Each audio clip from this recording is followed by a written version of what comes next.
and welcome to my presentation. I am US Tharika Shri of grade 9 from Bhashyam School, Guntur from the Andhra Pradesh state of India. Survival is not about being fearless. It is making the right decision, getting on it and doing it. Today, I am presenting a seminar on the topic survival skills during natural disasters. My topic is relevant to each one of us who could be stricken by any kind of natural disaster at any moment in the future. By the end of this talk, each and every one of us will know how, when and where to use these survival skills. Now let's dive into our topic and firstly learn about a natural disaster. As the name suggests, a natural disaster is a naturally occurring event which is highly destructive. Some examples of natural disasters are tsunamis, earthquakes, cyclones, landslides, etc. You might have heard about these in newspapers and other media sources. They lead to huge loss of life and property and also lead to huge economic impact. Disaster survival skills come handy when one needs help to cope up with the dangers posed by these disasters. It is high time that we, as responsible future citizens of our country, get to know about these natural disasters and prepare ourselves for a safer tomorrow. Now, what if you get disconnected from your families during a disaster? Don't worry, you will be totally alright if you know some basic survival skills. Now, let us learn a few basic and essential survival skills.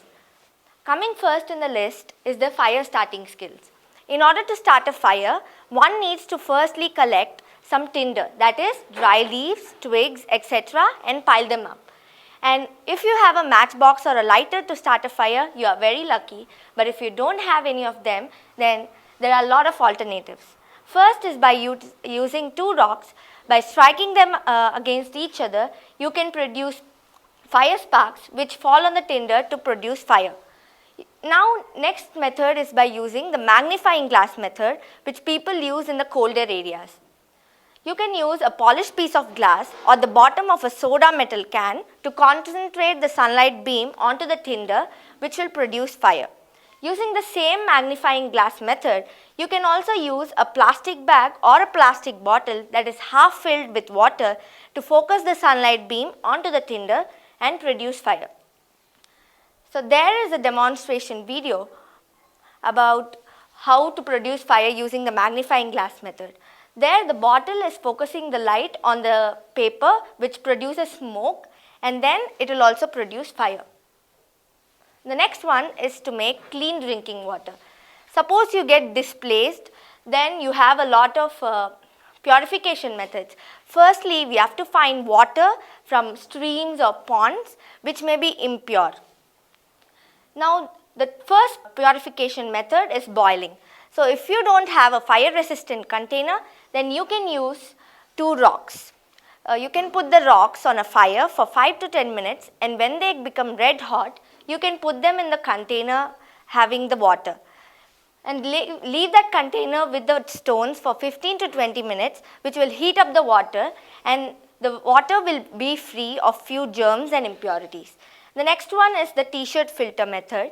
You can use your upper garment to filter the water by pouring the water into the cloth which will make the water free from impurities. The above suggested methods do not fully cleanse the water but they remove a few impurities and germs and make the water fit for drinking. And when you are not displaced and you are at your house and the water supply gets cut to your house, then you will have to have some backup options. The next one is the self-defense skills. Self-defense is very important when you get displaced during a natural disaster. You need to know some karate or something, or you can also equip yourself with a stick or a knife to keep yourself away from humans and animals.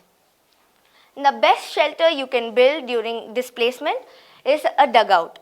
So how to build a dugout is by digging the soil in such a way that you can fit inside it and by covering the top with some poles, twigs and leaves. It's better to keep a fire outside so that animals don't enter it. The next one is the signaling skills. Suppose you get displaced and you don't know what to do, then you have to call out to the rescue team. So in order to do so, you can use a flashlight or a flare to signal them, or you can make loud sounds, or you can make a Y like this with your hands up, which means yes, and the rescue team will reach out to you. Mechanical skills.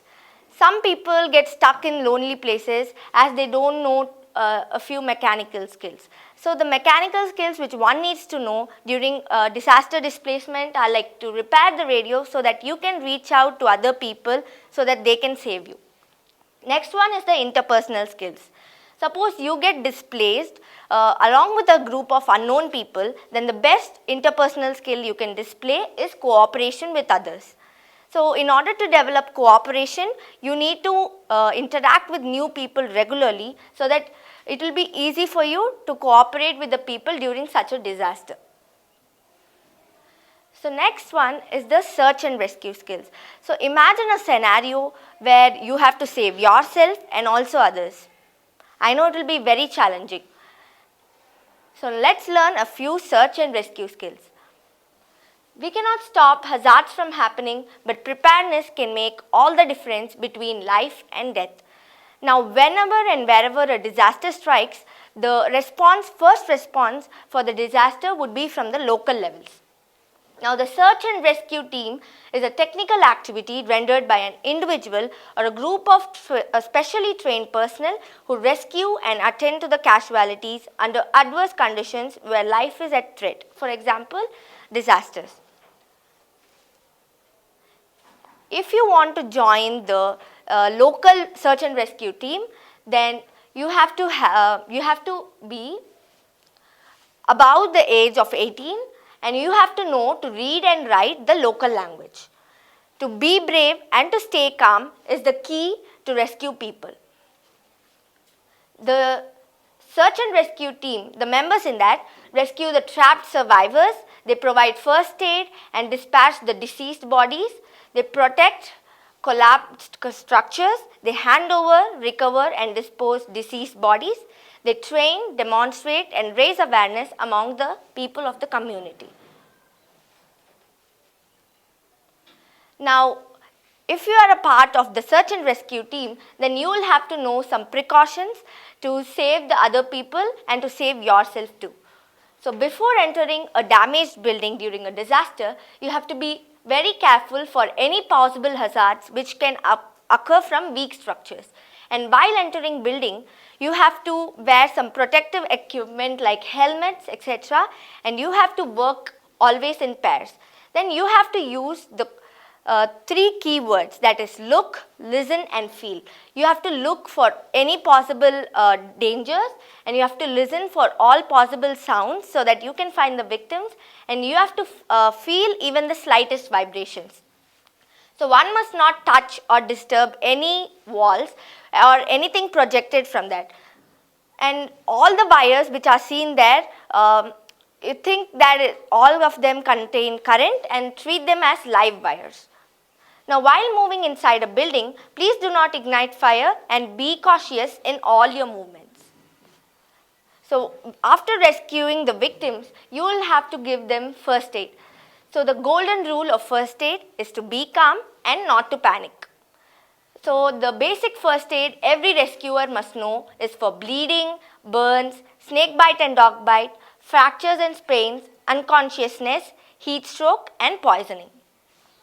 So here are some take-home messages. We cannot predict a disaster from happening, but can always be prepared for it. Being brave and staying calm is the key to rescue people. Coordination and planning in the rescue team will lead to the success of the operation. The 3 key principles during search and rescue is to look, listen and feel, and know to respond to the situation properly without any confusion. Thank you for giving this wonderful opportunity.